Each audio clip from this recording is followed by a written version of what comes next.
Right before our wedding, my husband's mother faked a health emergency, claiming, "If you love me, you'll postpone the ceremony." My husband looked at me and said, "We can't go through with it now." Smiling, I nodded and announced a decision that left them both pale. I've been with my fiancé, Jake, for about 5 years now. We met during our college days at the University of Michigan. After graduation, we both landed jobs in Chicago and decided to make it our home. Jake's family is from a small town in Indiana, just a couple of hours away. His mother, Patricia, has always been involved. She's a widow and Jake is her youngest, so I get it to some extent. But sometimes her involvement feels more like intrusion. When Jake proposed last year, I was over the moon. We set our wedding date for June 15th, aiming for a beautiful summer ceremony by Lake Michigan. Everything was falling into place. Venue booked, invitations sent, dress fitted. I was deep into the final stages of planning when the first hiccup occurred. 3 weeks before the wedding, Jake received a call from Patricia. I remember it vividly because we were in the middle of choosing our wedding cake flavors. Jake's phone buzzed, and seeing it was his mom, he stepped aside to take the call. Moments later, he returned, face pale and brows furrowed. "What's wrong?" I asked, setting down the cake sample. "It's Mom," he began, voice laced with concern. "She says she's been having chest pains and shortness of breath." Alarm bells rang in my head. "Has she seen a doctor?" "She says she has an appointment tomorrow." That night, Jake was restless. He kept checking his phone, waiting for updates from Patricia. The following afternoon, she called again, informing Jake that her doctor recommended a series of tests to rule out any serious conditions.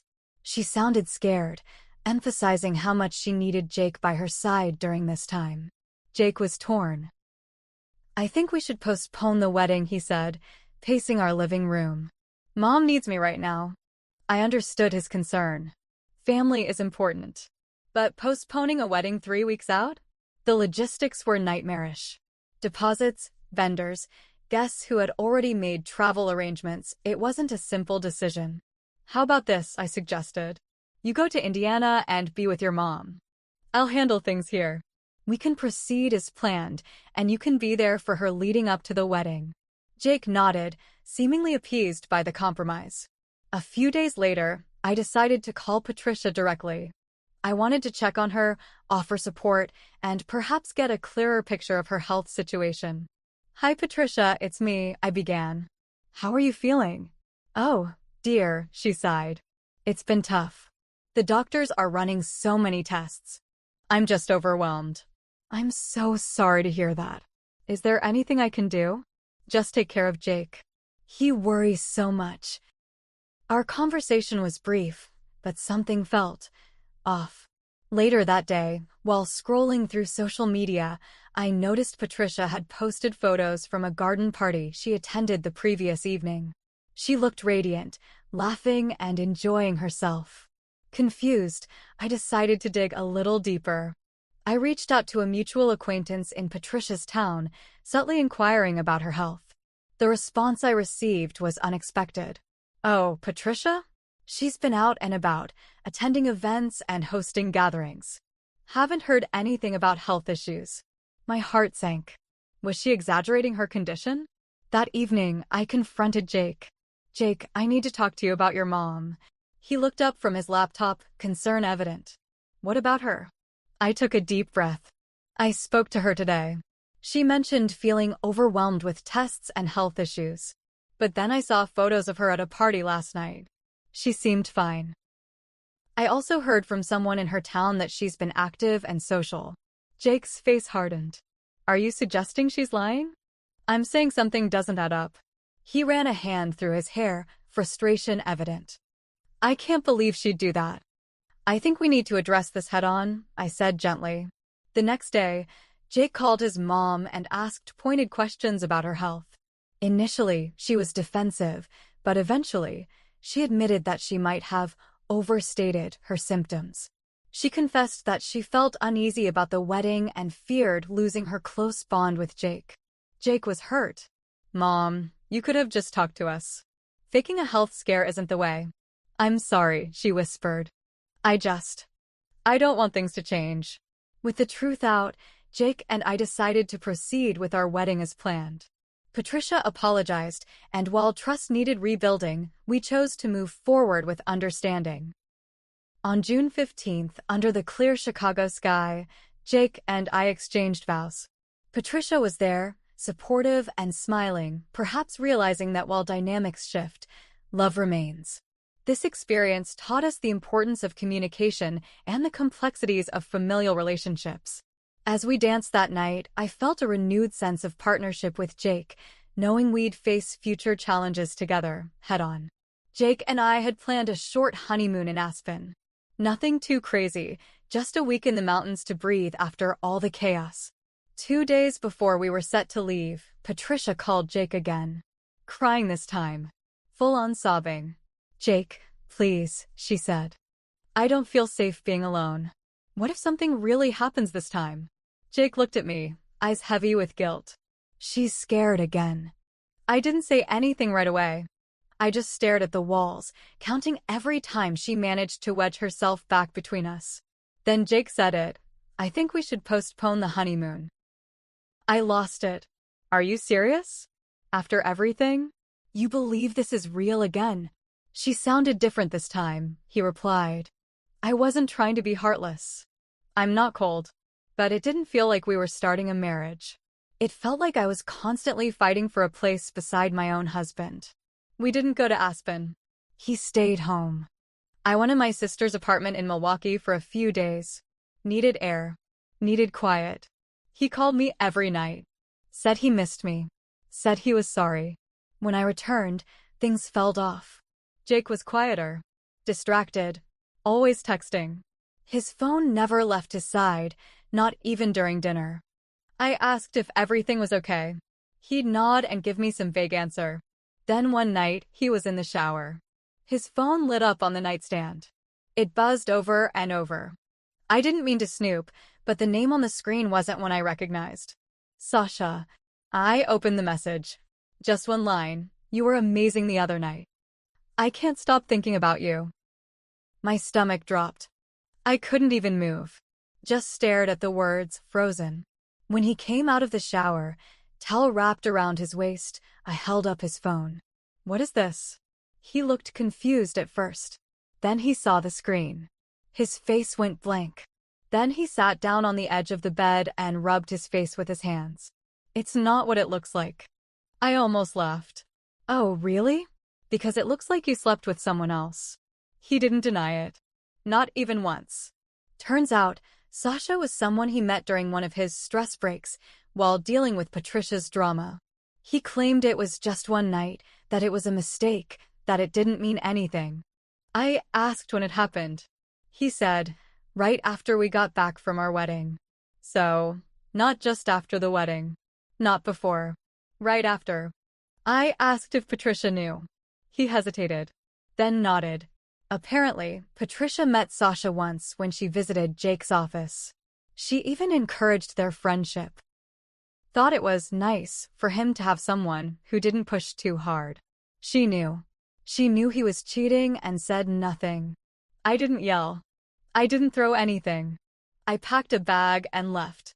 Went to a cheap hotel near Lakeshore Drive. Spent 2 nights staring at the ceiling, replaying every moment over in my head. The wedding.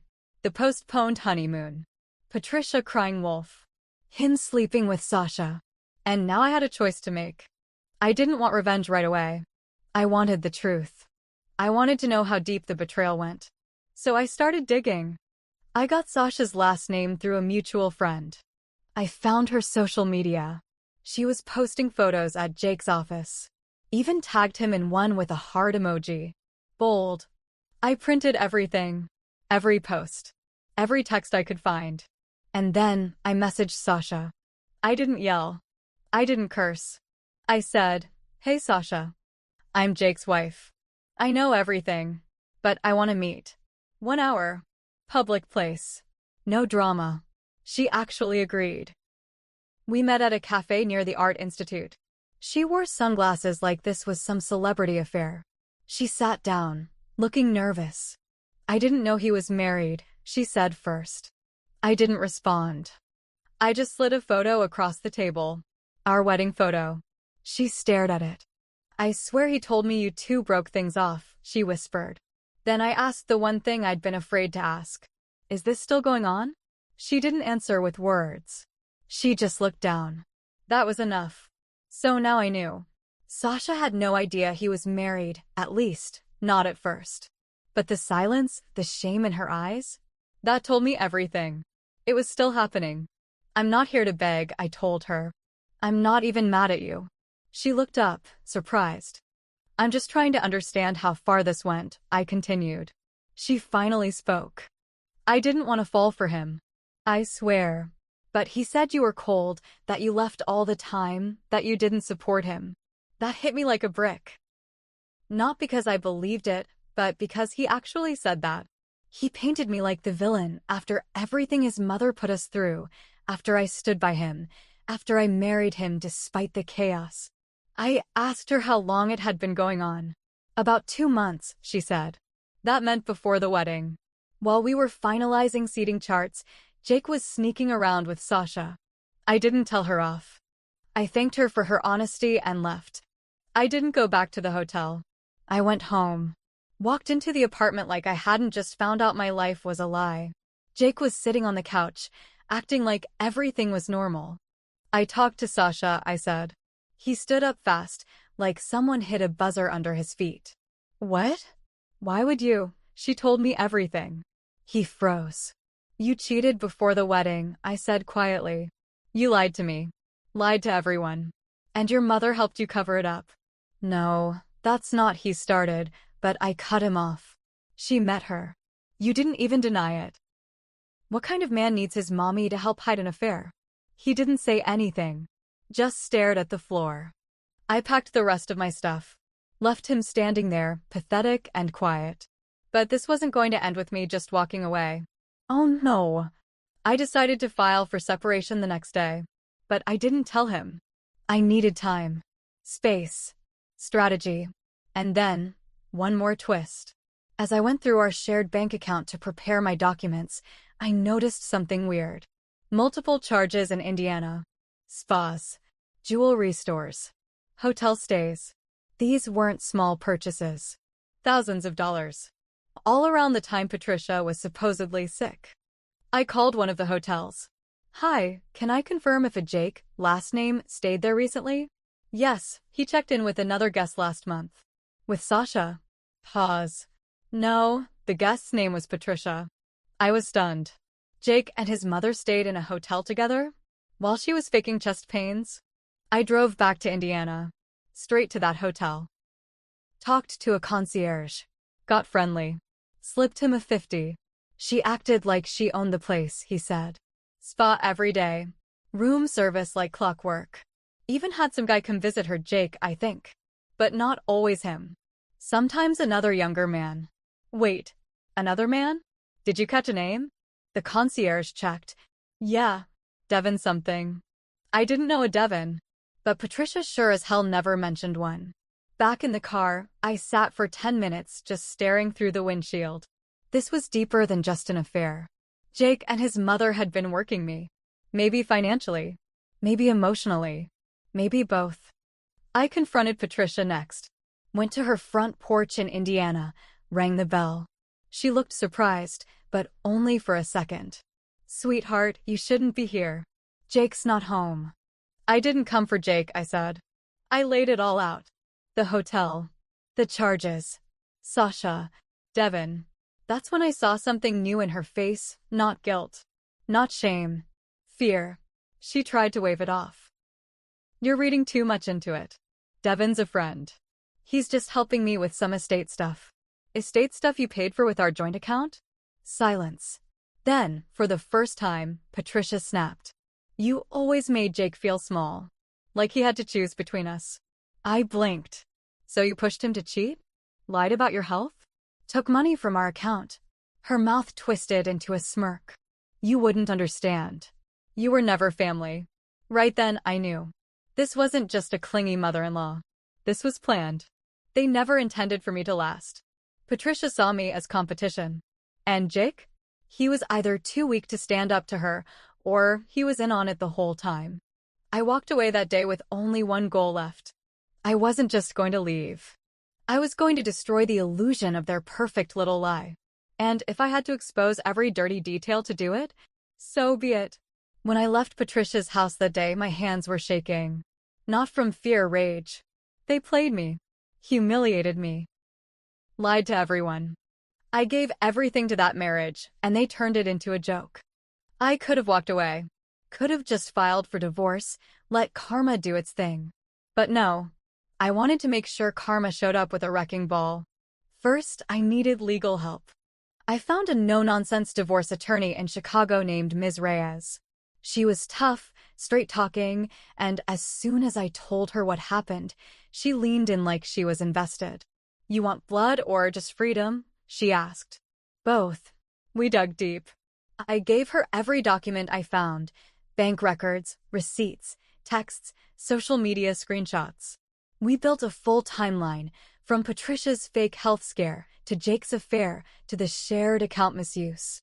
Turns out, what they did wasn't just immoral, it was fraud. Jake used our marital funds for his mother's lavish trips and to help her consult with her shady friend Devin. He even moved part of our savings to an account under his name only. And that was illegal.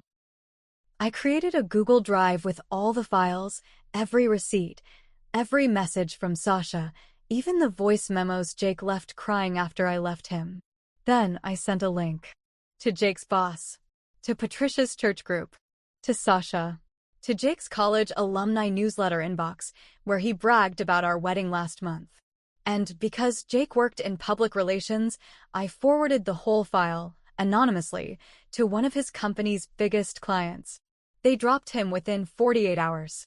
I didn't expect Sasha to join me. But once she saw the full truth, Patricia helping Jake cheat, Jake stealing money from our joint account, and lying to her, she lost it. Turns out, Sasha had dirt of her own. She had emails, audio, photos. She offered to testify for my divorce case. Jake's attorney quit the same week. Patricia? She tried to run damage control. Called me, crying again. "I never meant for this to happen," she sniffled. "You never meant for you to get caught," I said. Then I hung up and blocked her on everything. We went to court. It was ugly. Jake looked like a ghost. Patricia didn't show up, probably too ashamed. Ms. Reyes laid everything out. The affair. The financial betrayal.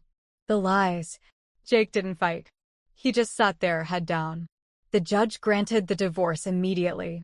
I got the apartment, half of our savings, and an order for Jake to pay legal fees and restitution for misused funds. He tried to talk to me after the hearing. "I'm sorry. I got lost. I didn't mean for any of this, don't. Just don't." I walked away. But here's where I messed up. After everything, I thought I'd feel better. I thought burning it all down would make me whole again. It didn't.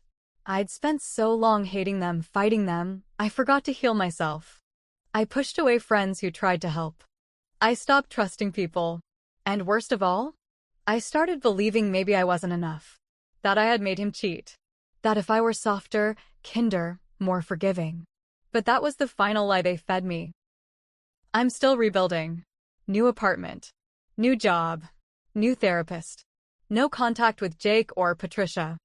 I heard Patricia had to sell her house after some shady investments with Devin went south.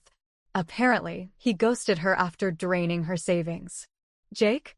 Last I heard, he was living in his cousin's basement. Fired.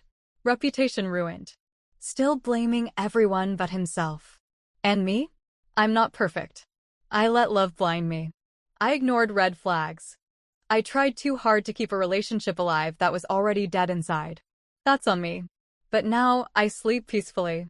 Because the next time someone tries to lie to me, to cheat me, to erase me, they better remember what I did to the last ones. And I'll remember what it took to rise from it. After listening to today's story, perhaps it has raised some new questions in your mind, or maybe it has brought back some old memories. Every day on Reddit, new experiences and moments create fresh stories, and they connect all of us. Everyone has their own unique journey in life, and we all try to understand the world in our own way.